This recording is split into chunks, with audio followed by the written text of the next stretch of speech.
வணக்கம். என்ன செய்தியை பார்க்க போறோம்னு கேட்டீங்கன்னா, விரட்டி அடித்த ராகுல் காந்தி தேர்தல் முடிஞ்சவன நான் மாநில தலைவராக இருக்க மாட்டேன், முழுக்க முழுக்க மீண்டும் உங்க வீட்டு பிள்ளையா திரும்பி வந்துடுவேன், என்னுடைய உழைப்பு என்னுடைய பணிகள் எல்லாம் பெரும்பெரும்பூர் தொகுதி மாங்காடு பகுதிக்கு மட்டும்தான். பதவியை துறக்கும் செல்வ பெருந்தகை. ஆடாத ஆட்டம் ஆடினா இதுதான் நடக்கும்.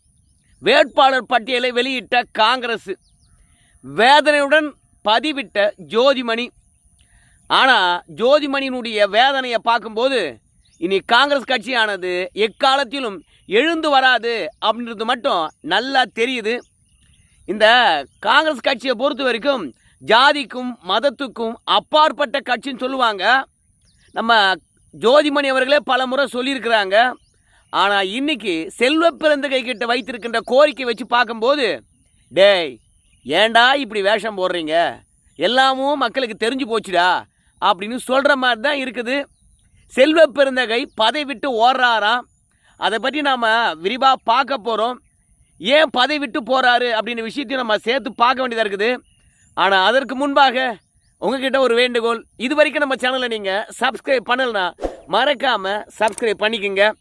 முதல்ல இந்த படை போதுமா, இன்னும் கொஞ்சம் வேணுமா என்று சொல்லுகின்ற அளவுக்கு நேற்று எடப்பாடி பழனிசாமியுடைய பிரச்சாரத்தில் கலந்து கொண்ட கூட்டத்தை கொஞ்சம் பார்த்துட்டு வாங்க. ஏன் இந்த கூட்டத்தை பற்றி நீ சொல்கிற அப்படின்னு கேட்பீங்க. விஷயம் இருக்குதுங்க. ஏன்னா இன்றைக்கி இருக்கக்கூடிய எல்லா ஊடகமும் எடப்பாடி பழனிசாமி பேசுகிறத காட்ட மாட்டுறாங்க. அது அவங்களுடைய விருப்பம். ஏன்னா அவங்க பணத்துக்கு அடிமை ஆகிட்டாங்களா, இல்லை கொள்கைக்கு அடிமை ஆகிட்டாங்களா, இல்லை தமிழ்நாட்டு மக்களை பொறுத்த வரைக்கும் நல்லா இருக்கணும் அப்படின்னு அவங்களுக்கு ஆசை இல்லையா, தொடர்ந்து நாசமாக போட்டோம் அப்படின்னு நினைக்கிறாங்களா என்னன்னு தெரியல. ஆனால் எடப்பாடி பழனிசாமி பேசுகிறத காட்ட மாட்டுறாங்க. அதனால் அவருக்கு வந்திருக்கின்ற கூட்டத்தை நான் காட்டணும் அப்படின்னு சொல்லிட்டு ஆசைப்பட்டேன். இப்போ எடப்பாடி பழனிசாமிக்கு வந்த கூட்டத்தை பார்த்தீங்களா, இப்போது உதயநிதி ஸ்டாலினுக்கு வந்திருக்கின்ற கூட்டத்தை பாருங்களேன். இந்த கூட்டத்தை பார்த்த உடனே உங்களுக்கு ஒரு சந்தேகம் வரும். என்னடா இது, உதயநிதி ஸ்டாலினை பொறுத்த வரைக்கும் கையெடுத்து கும்பிட்டுக்கிட்டு வராரு, பின்னாடி ஒரு 20 பேர் கோஷமிட்டுக்கிட்டு வரான். அது மட்டும் இல்லை, அந்த வாகனத்தில் ஒலிபெருக்கியானது காதை கிழிக்கின்ற அளவுக்கு சத்தம் போட்டுக்கிட்டு வராங்க நம்ம உதயநிதி ஸ்டாலின் அவர்களுக்கு வாக்கு கேட்டுக்கிட்டு. ஆனால் நம்ம உதயநிதி ஸ்டாலின் அவர்கள் வருகின்ற வழியில் ஏதாவது ஒரு வீடு திறந்துருக்குதா?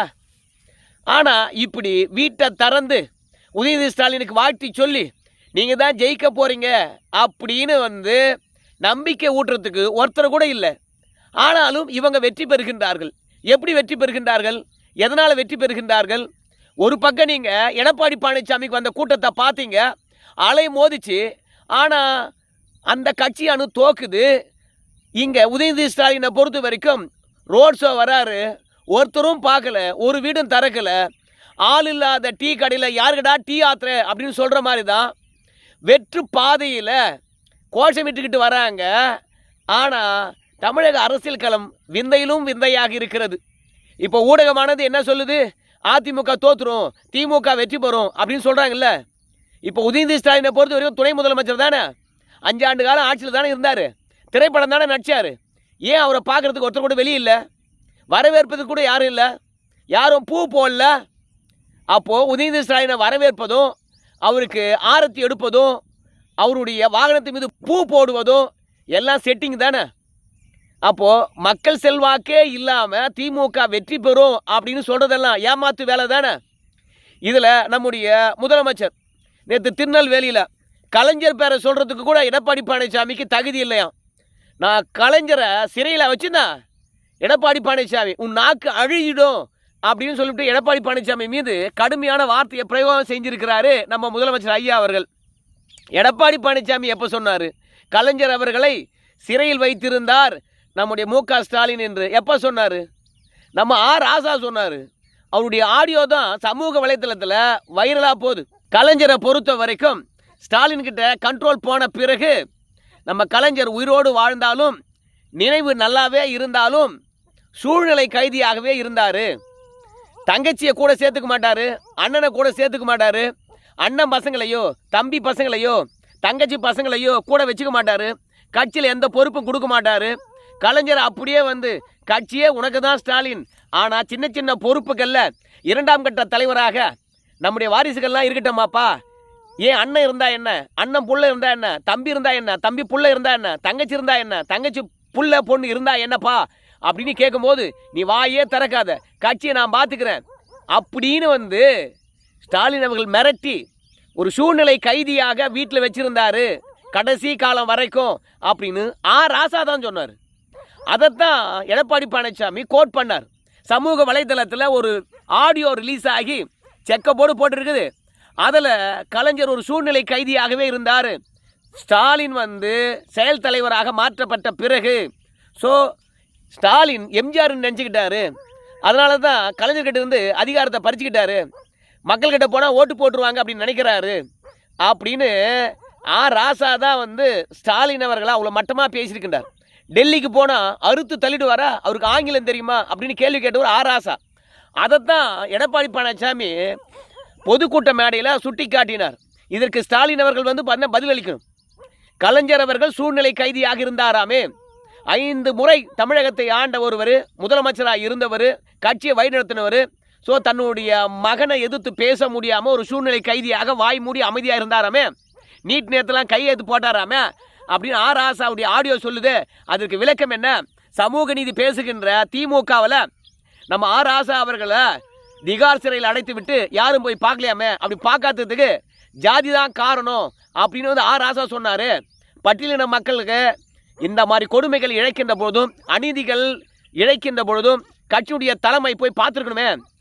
ராசாவை அழிச்சிடலான்னு சொல்லிட்டு பார்த்தாங்களே, அதாவது முழுக்க முழுக்க சாதியினால தான் என்னை கைவிட்டாங்க அப்படின்னு ராசா சொன்னார்ல.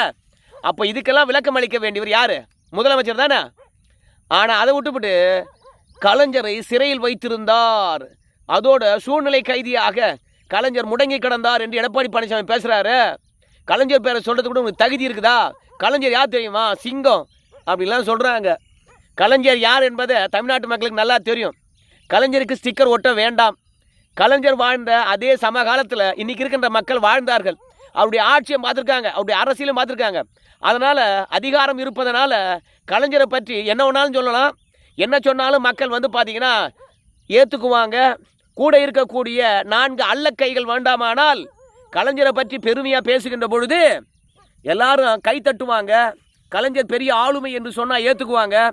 ஆனால் கலைஞருடைய தனிப்பட்ட வாழ்க்கையும் அவர் ஆட்சி நடத்துகின்ற போது செய்த ஊழலும் பல பேரை பழிவாங்கினதும் அதையெல்லாம் தாண்டி கலைஞர்கிட்ட கட்சியை ஸ்டாலின் அவர்கள் கைப்பற்றுகின்ற போது தங்கைக்கு என்ன மரியாதை இருந்தது, அண்ணனுக்கு என்ன மரியாதை இருக்கிறது இன்னைக்கு வரைக்கும்.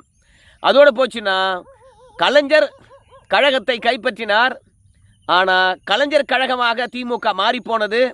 ஆனால் கலைஞர் கழகமாக மாறிப்போனாலும் அந்த கழகத்துக்கு 1000 பேர், ஆயிரக்கணக்கான பேர் பாடுபட்டாலும் கலைஞர் குடும்பத்தில் ஸ்டாலின் குடும்பத்துக்கு மட்டும்தான் பட்டா போட்டுருக்குது அப்படின்னு எடப்பாடி பழனிசாமி விமர்சனம் வைக்கிறாரு. கலைஞர் கட்சியுடைய தலைவராக இருந்தாலும் அங்கே பெண்களுக்கெல்லாம் அதிகாரம் கிடையாது.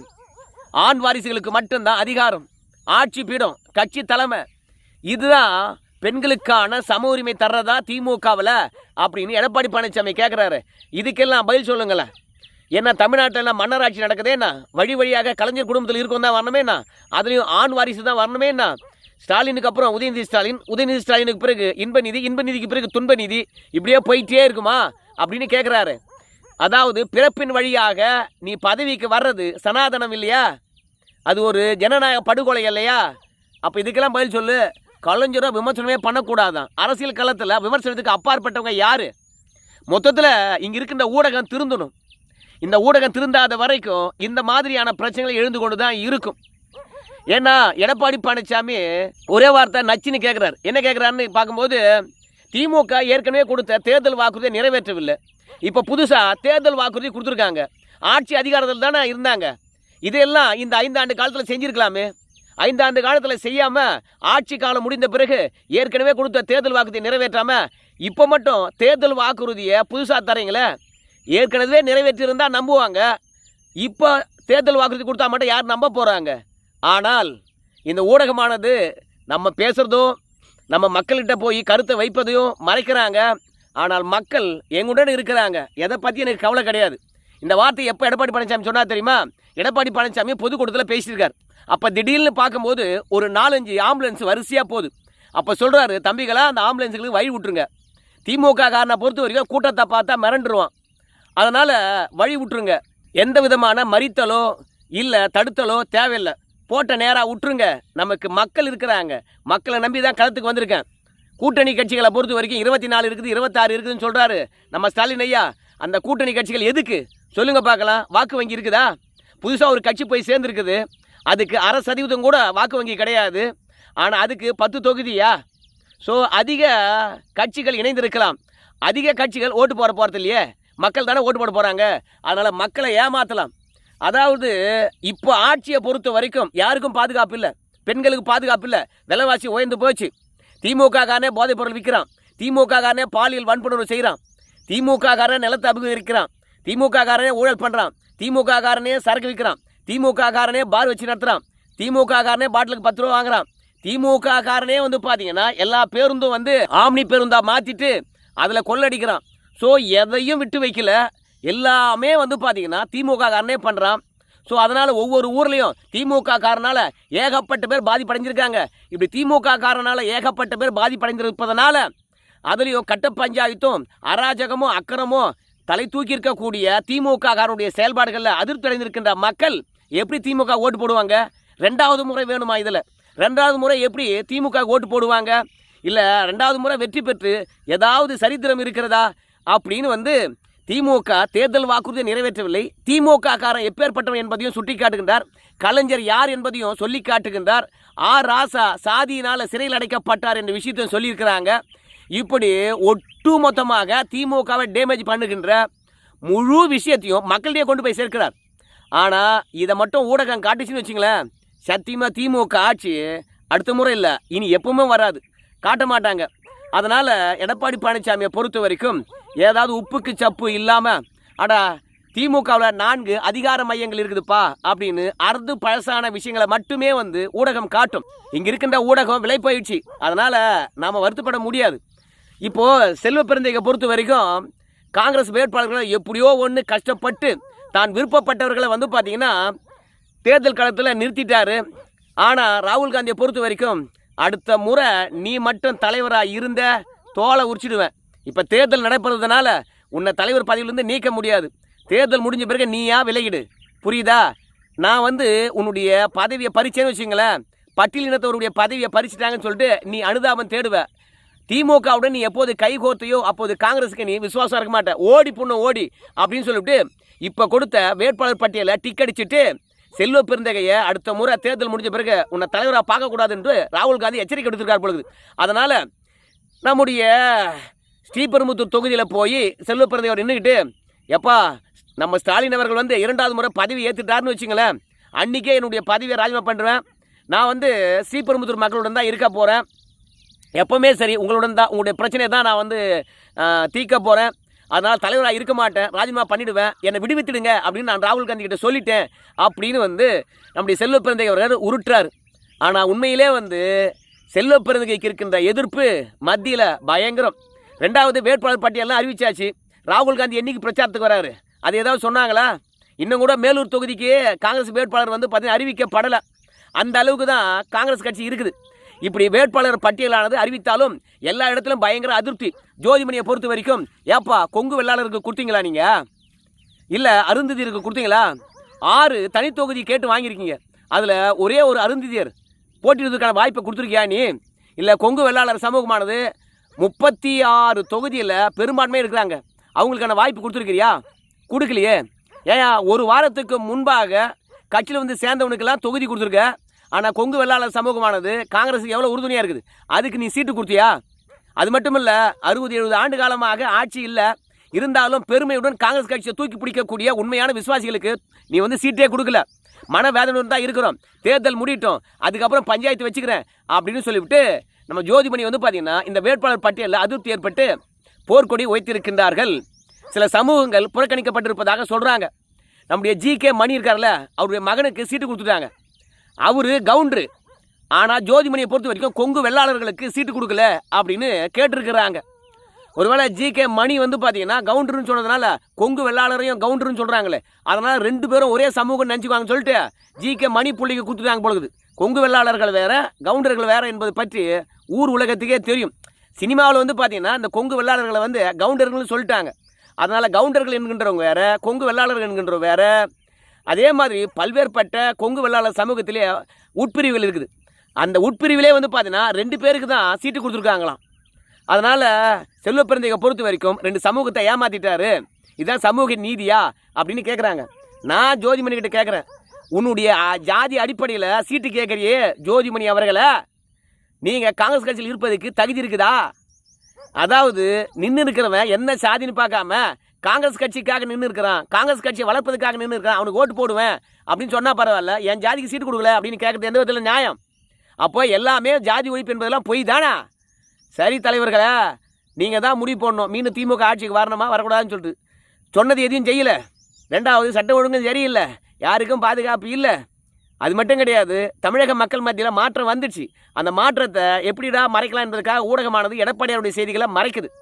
அதனால் எடப்பாடி பழனிசாமி மீண்டும் இந்த ஆட்சி வரக்கூடாது என்று முன்முயற்சி எடுக்கின்றார். அந்த முன்முயற்சிக்கு மக்கள் உறுதுணையாக இருக்கிறாங்க. அந்த கூட்டத்தை எல்லாம் நான் காட்டியிருக்கேன். இதை மக்களிடையே கொண்டு போய் சேர்ப்பது உங்களுடைய கடமை. ஷேர் பண்ணிங்கன்னா நிறைய பேரும் பார்ப்பாங்க.